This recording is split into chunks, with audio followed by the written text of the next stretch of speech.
আজ তোমাদের জন্য ভীষণ হেলদি একটা লাড্ডু রেসিপি নিয়ে এসেছি, ড্রাই ফ্রুট লাড্ডু। এই রেসিপিটা তোমাদের করে দেখাবো।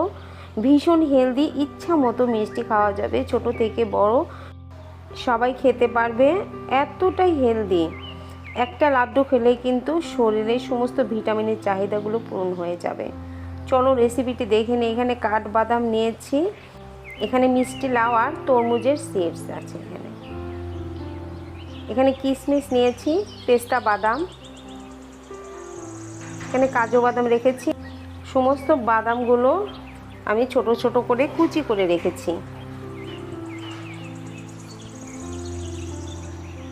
আর এখানে রেখেছি খেজুর ভিজিয়ে রেখেছিলাম আমি। ভিজিয়ে রেখে বিচিগুলো ফেলে দিয়ে তারপর কুচি কুচি করে কেটে নিয়েছি। এখন এই যে 1 চামচ ঘি দিয়ে দিলাম, ঘির সাথে বাদামগুলো ভেজে নেব। হালকা আঁচে বাদামগুলো ভেজে নিতে হবে, পুড়িয়ে ফেলা যাবে না, কিন্তু হালকা ব্রাউন হলেই নামিয়ে নিতে হবে।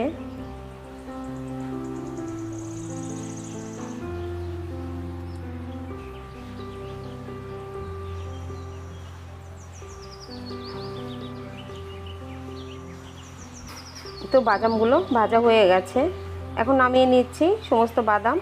আবারও একই প্যানে 1 চামচ ঘি দিয়ে দিলাম, ঘি দিয়ে পেস্তা বাদাম আর কিশমিশ ভেজে নিচ্ছি। এটা কিন্তু খুব কম সময় নিয়ে ভাজতে হবে, কিশমিশ না হলে পুড়ে যাবে। কিশমিশ আর বাদামটা উঠিয়ে আবার সেম কড়াইয়ে কিন্তু আবারও 1 চামচ এখানে ঘি দিয়ে দিলাম। দিয়ে দেখো এখানে দিয়ে দিচ্ছি খেজুর কিন্তু ওই যে ভিজিয়ে রেখেছিলাম একটু সফট করে, তারপর মাঝখান থেকে বিচিটা ফেলে তারপর আমি ছোট ছোট করে কেটে নিয়েছি, কেটে একটু চটকে নিয়েছি। এখন ভেজে নিচ্ছি ঘি দিয়ে, সুন্দর করে ভেজে নিয়ে সুন্দর একটা ফ্লেভার আসলে কিন্তু ওই যে বাদাম কিশমিশ যে ভেজে রেখেছিলাম এগুলো ঢেলে দিলাম। এখানে কোনো চিনি গুড় কিচ্ছু নেই, কোনো কিছুই দেইনি, শুধু খেজুরের যে মিষ্টি, এটাই ভীষণ হেলদি হবে কিন্তু এই লাড্ডুটা।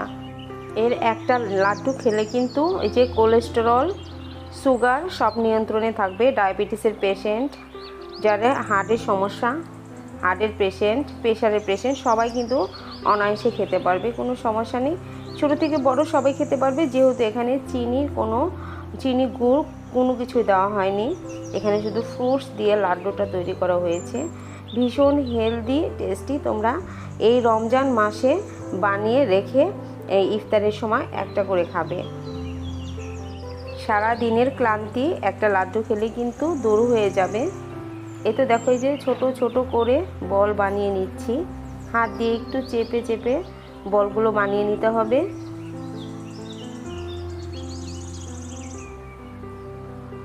এই লাড্ডু বানিয়ে টেবিলে রেখে দিলে 1 মাস পর্যন্ত খেতে পারবে, নষ্ট হবে না, কিচ্ছু হবে না। এই তো দেখো এই যে ছোট ছোট করে বানিয়ে নিচ্ছি, সবগুলো বানিয়ে নিয়েছি। দেখতে দেখো কতটা সুন্দর লাগছে।